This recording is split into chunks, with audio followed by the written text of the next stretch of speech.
My channel. कैसे हैं आप सब? आई होप आप सब बहुत अच्छे होंगे। तो आज की वीडियो में मैं आप सबके साथ शेयर करने वाली हूँ कि मेकअप करने से पहले आपको कौन कौन से प्रोडक्ट यूज करने चाहिए। मतलब कि मेकअप का जो सही ऑर्डर है, आपको किस ऑर्डर में मेकअप करना चाहिए जिससे कि आपका मेकअप फ्लॉलेस दिखे, बिल्कुल भी पैची ना दिखे। अक्सर बिगनर्स की प्रॉब्लम होती है कि उनका मेकअप जो है बहुत ज्यादा पैची दिखने लगता है, ड्राई दिखता है, जबकि वो सारी वो चीज लगाते हैं जो उन्हें लगानी चाहिए मेकअप में, लेकिन फिर भी उनका मेकअप पैची दिखता है बहुत ज्यादा और फ्लॉलेस नहीं दिखता है। बहुत सारे लोगों की ये प्रॉब्लम होती है। लेकिन आप अगर सही स्टेप्स फॉलो करते हैं, सही ऑर्डर फॉलो करते हैं मेकअप करने का, तो आपका मेकअप भी बहुत ज्यादा फ्लॉलेस दिखेगा और आपकी जो मेकअप है वो बहुत जल्दी ब्लेंड होंगे आपके स्किन में और पता ही नहीं चलेगा कि आपने कोई मेकअप किया है। बस कुछ स्टेप्स आपको फॉलो करने होते हैं, कुछ बातों का आपको ध्यान रखना होता है। तो जो बिगिनर्स होते हैं उन्हें आइडिया नहीं होता है कि कौन सा मेकअप प्रोडक्ट हमें पहले यूज करना चाहिए और कौन सा बाद में, किस ऑर्डर में। मैं जब बिगिनर थी तो मुझे भी एग्जैक्ट नहीं पता था कि कौन सा जो मेकअप प्रोडक्ट है वो पहले यूज करे जिससे कि हमारा मेकअप फ्लॉलेस दिखे। और मेकअप करने के पहले स्किन केयर करनी बहुत ज्यादा जरूरी होती है। अगर आप मेकअप करने के पहले अच्छी स्किन केयर कर लेते हैं तो आपका मेकअप बहुत ज्यादा फ्लॉलेस दिखता है, स्मूथली ग्लाइड होता है आपके फेस पर। कोई भी मेकअप यूज कर ले आप, कोई भी मेकअप यूज कर ले, बहुत अच्छे से मेकअप ब्लेंड भी हो जाता है और बहुत अच्छा दिखता भी है वो। और जो बिगिनर नहीं है उनके साथ भी कहीं ना कहीं ये प्रॉब्लम रहती है कि उनका मेकअप अच्छा नहीं दिखता है। अगर वो मेकअप अप्लाई करते हैं तो बहुत ही गंदा सा दिखता है, दूर से ही ऐसा लगता है जैसे कितना सारा मेकअप आपने अप्लाई किया हो। पर अगर आप सही स्किन केयर फॉलो करके अपना मेकअप करते हैं तो आपका मेकअप बिल्कुल भी पैची नहीं दिखेगा और बिल्कुल भी गंदा नहीं दिखेगा। तो बिना स्किन केयर किए अगर आप अपना मेकअप करते हैं, मतलब कि डायरेक्ट अपने फेस पर अगर आप फाउंडेशन लगा लेते हैं, तो वो फाउंडेशन ना तो अच्छे से ब्लेंड होगा और ना ही वो मेकअप अच्छा दिखेगा और ना ही वो फ्लॉलेस दिखेगा। तो आपको कुछ स्टेप्स ध्यान में रखने होते हैं। ना कि सबसे पहले आपको फाउंडेशन या कॉम्पैक्ट अप्लाई करना होता है।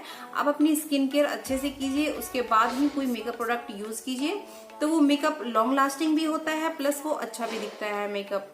तो चलिए देखते हैं मेकअप करने का सही स्टेप क्या है, किस ऑर्डर में हमें मेकअप करना चाहिए। तो मेकअप करने के पहले सबसे पहले तो आपका फेस जो है वो बिल्कुल क्लीन होना चाहिए। अगर आपने फेस वॉश बिना किए अगर आप मेकअप अप्लाई करते हैं तो जो फेस पे अगर थोड़ी बहुत डर्ट होती है आपके, तो वो पोर्स से अंदर चली जाती है, जिससे आपके पोर्स बंद हो जाते हैं और स्किन से रिलेटेड बहुत सारी प्रॉब्लम्स का सामना करना पड़ता है। तो मेकअप करने के पहले फेस वॉश आप जरूर करें, अपने फेस को क्लीन जरूर करें। फेस को क्लीन करने के बाद आपको अपने फेस को मॉइस्चराइज करना होता है। मॉइस्चराइज करने के लिए आप कुछ भी यूज कर सकते हैं, कोई भी किसी भी तरह का मॉइस्चराइजर यूज कर सकते हैं। अगर आपकी स्किन ऑयली है तो भी आपको मॉइस्चराइजर अप्लाई करना जरूरी होता है। आप ऑयल फ्री मॉइस्चराइजर यूज कर सकते हैं। मार्केट में बहुत तरह के मॉइस्चराइजर अवेलेबल हैं। आपकी स्किन टाइप्स कोई भी है, चाहे ऑयली है, नॉर्मल है या फिर कोई भी स्किन टाइप्स है, आपको मॉइस्चराइजर अप्लाई करना बहुत ज्यादा जरूरी होता है।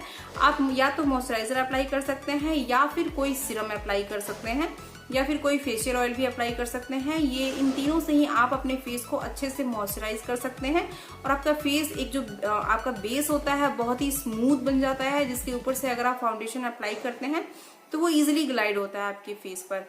तो आप अपने फेस को मॉइस्चराइज करना ना भूलें। सबसे पहले आप अपने फेस को मॉइस्चराइज ही करें। मॉइस्चराइज करना आपके फेस को बहुत ज्यादा जरूरी होता है। आप सीरम यूज कर सकते हैं। सीरम से आपका फेस बहुत अच्छे से हाइड्रेट हो जाता है और बहुत अच्छे से मॉइस्चराइज भी हो जाता है आपका फेस। तो फर्स्ट जो स्टेप है वो है आपके फेस को मॉइस्चराइज करना। तो आप यहाँ पर सीरम अप्लाई कर सकते हैं।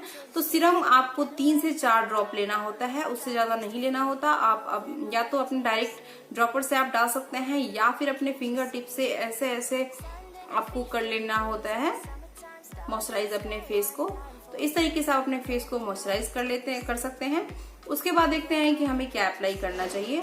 तो अपने फेस को मॉइस्चराइज करने के बाद आपको यूज करना होता है प्राइमर। तो प्राइमर का यहाँ पर बहुत ज्यादा इंपॉर्टेंट रोल होता है। अगर आप मेकअप करते हैं तो मेकअप करने के पहले प्राइमर लगाना बहुत ज्यादा जरूरी होता है। प्राइमर के एक नहीं बहुत सारे बेनिफिट्स होते हैं। अगर आप अपने फेस पर प्राइमर लगाते हैं मॉइस्चराइज करने के बाद अपने फेस पे, तो आपका जो बेस है बहुत ही एक स्मूथ सी लेयर बन जाती है। प्लस आपके जो पोर्स हैं वो मिनिमाइज हो जाते हैं, स्वेटिंग की प्रॉब्लम कम होने लगती है आपके पोर्स श्रिंक हो जाते हैं, जिससे आपका जो मेकअप है, फाउंडेशन, कंसीलर, कॉम्पैक्ट कुछ भी, वो आपके पोर्स के अंदर नहीं जा पाता, जिससे आपकी स्किन को हार्म नहीं होता। आप प्राइमर या तो पूरे फेस पर अप्लाई कर सकते हैं या फिर उन जगहों पर अप्लाई कर सकते हैं जहां पर आपका फेस ऑयली है, जैसे टी जोन ऑयली होता है, यहाँ पर स्वेटिंग की प्रॉब्लम होती है और यहाँ पर स्वेटिंग की प्रॉब्लम होती है। तो आप सिर्फ इन एरिया पे भी अप्लाई कर सकते हैं प्राइमर, या फिर पूरे फेस पे भी अप्लाई कर सकते हैं। पूरे फेस पे ही अप्लाई कर लें तो ज्यादा सही है, क्योंकि उसके ऊपर से अगर आप कोई भी फाउंडेशन लगाते हैं या कंसीलर लगाते हैं तो वो बहुत ही इजीली ग्लाइड होता है और ब्लेंड हो जाता है बहुत ही ज्यादा स्मूथली। तो आप प्राइमर लगाना कभी स्किप ना करें मेकअप करने के पहले। मेकअप करने के पहले बहुत ज्यादा जरूरी होता है प्राइमर लगाना, तो इसका भी बहुत ज्यादा इंपॉर्टेंट स्टेप होता है। तो स्टेप 2 में आता है हमारा प्राइमर, तो आप स्टेप 2 में प्राइमर लगा लेते हैं। उसके बाद देखते हैं स्टेप 3। स्टेप 3 में आपको क्या अप्लाई करना है। तो स्टेप 3 में या तो फाउंडेशन अप्लाई कर सकते हैं आप, या फिर कंसीलर अप्लाई कर सकते हैं आप। दोनों में से कोई भी चीज अप्लाई कर सकते हैं, या तो कंसीलर अप्लाई कर लें, कोई दिक्कत नहीं है। जहां पर आपके डार्क सर्कल्स हैं या फिर डार्क स्पॉट्स हैं या फिर डिस्कलरेशन की प्रॉब्लम है, वहां पे आप कंसीलर अप्लाई कर सकते हैं। उसके बाद उसे अच्छे से ब्लेंड कर लेने के बाद अगर आप फाउंडेशन अप्लाई करते हैं तो फाउंडेशन बहुत ज्यादा अप्लाई करने की जरूरत नहीं होती, आपको मिनिमम क्वांटिटी लेनी होती है और आपको पता चल जाता है आपकी फेस पे कितनी जरूरत है फाउंडेशन की, क्योंकि जो भी डिस्कलरेशन है या फिर पिगमेंटेशन है वो कंसीलर से हाइड हो जाता है। तो आपको फाउंडेशन बहुत ज्यादा अप्लाई करने की जरूरत नहीं होती है। तो थर्ड स्टेप में या तो आप फाउंडेशन अप्लाई कर सकते हैं या कंसीलर अप्लाई कर सकते हैं, दोनों में से कोई भी अप्लाई कर सकते हैं। या तो पहले आप लाइट फाउंडेशन अप्लाई कर लें, कोई भी बहुत ही कम क्वांटिटी लेके आप फाउंडेशन अप्लाई कर लें। उसके बाद आप ऊपर से कंसीलर अप्लाई कर सकते हैं। अगर फाउंडेशन लगाने के बाद भी अगर आपकी जो डिस्कलरेशन की प्रॉब्लम है या फिर डार्क स्पॉट्स की प्रॉब्लम है वो अगर हाइड नहीं होती है तो ही कंसीलर अप्लाई करने की जरूरत है। लेकिन अगर आपके फेस पे कोई भी डिस्कलरेशन नहीं है, डार्क सर्कल्स नहीं है, डार्क स्पॉट्स नहीं है, किसी भी तरह का कोई पिगमेंटेशन नहीं है, तो आपको कंसीलर अप्लाई करने की जरूरत नहीं है। आप ये पार्ट स्किप भी कर सकते हैं, केवल फाउंडेशन लगा सकते हैं। और अगर फाउंडेशन लगाने के बाद भी अगर आपके डार्क सर्कल्स हाइड नहीं होते हैं तो आप कंसीलर अप्लाई कर सकते हैं। तो ये तो हो गया थर्ड स्टेप। थर्ड स्टेप में आप कोई भी फाउंडेशन या कंसीलर अप्लाई कर सकते हैं। उसके बाद आता है फोर्थ स्टेप। तो फोर्थ स्टेप में आपको कंसीलर अप्लाई करना है। अगर आपने फाउंडेशन अप्लाई किया है थर्ड स्टेप में तो फोर्थ स्टेप में आपको कंसीलर अप्लाई करना है, और अगर आपने थर्ड स्टेप में कंसीलर अप्लाई किया है तो फोर्थ स्टेप में आपको फाउंडेशन अप्लाई करना है। उसके बाद आता है लास्ट स्टेप। बेस मेकअप का जो लास्ट स्टेप है वो है हमारा कॉम्पैक्ट से हम अपने बेस मेकअप को सेट करते हैं। तो आप कोई भी कॉम्पैक्ट यूज कर सकते हैं या फिर आप लूज पाउडर यूज कर सकते हैं। आपका बेस मेकअप जो है वो सेट हो जाना चाहिए, जिससे कि स्वेटिंग की प्रॉब्लम ना हो या फिर आपका मेकअप फैले नहीं। तो इसके लिए आपको कॉम्पैक्ट यूज करना होता है, अपने बेस को सेट करना होता है। तो आप अपने मेकअप को सेट कर सकते हैं कॉम्पैक्ट की हेल्प से। तो ये हो गया फिफ्थ स्टेप और लास्ट स्टेप। तो आपका इस तरीके से बेस मेकअप कंप्लीट हो जाता है। तो आपको इस तरीके से इस ऑर्डर में आपको अपना बेस मेकअप कंप्लीट करना होता है। उसके बाद अपना आई मेकअप कर सकते हैं आप, और आई मेकअप करने के बाद जो फेस पे ब्रॉन्जर का जैसे हो गया मेकअप, ब्लश लगाना हुआ, हाईलाइटर लगाना हुआ, लिपस्टिक, ये सब मेकअप आप बेस मेकअप कंप्लीट करने के बाद आप ये सब यूज कर सकते हैं, और इस तरीके से आपका मेकअप कंप्लीट हो जाता है।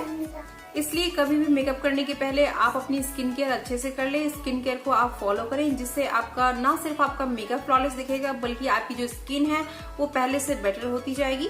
इसलिए आप अपनी स्किन केयर अच्छे से करें, मेकअप करना हो तो भी, या फिर अगर आपको मेकअप नहीं भी करना है तो भी आप अपनी स्किन केयर अच्छे से करें। तो इस ऑर्डर में आप अपना मेकअप कंप्लीट कर सकते हैं, जिससे कि आपका मेकअप फ्लॉलेस दिखेगा और पैचे बिल्कुल भी नहीं दिखेगा। तो ये थी मेरी आज की वीडियो। आई होप ये वीडियो आपके लिए जरूर हेल्पफुल रही होगी। अगर ये वीडियो आपको पसंद आई है तो प्लीज वीडियो को एक लाइक जरूर कीजिएगा, और मेरे चैनल पर पहली बार आया तो प्लीज मेरे चैनल को सब्सक्राइब करके उसके बगल में जो नोटिफिकेशन बेल है उसे प्रेस कर दीजिएगा, ताकि मेरे आने वाली हर एक वीडियो से आप अपडेट होते रहें। इस वीडियो को लाइक कीजिएगा, शेयर कीजिएगा और कमेंट कीजिएगा। तो आज के लिए बस इतना ही। मैं मिलती हूँ आपसे अपने नेक्स्ट वीडियो में, तब तक के लिए bye bye, see you soon.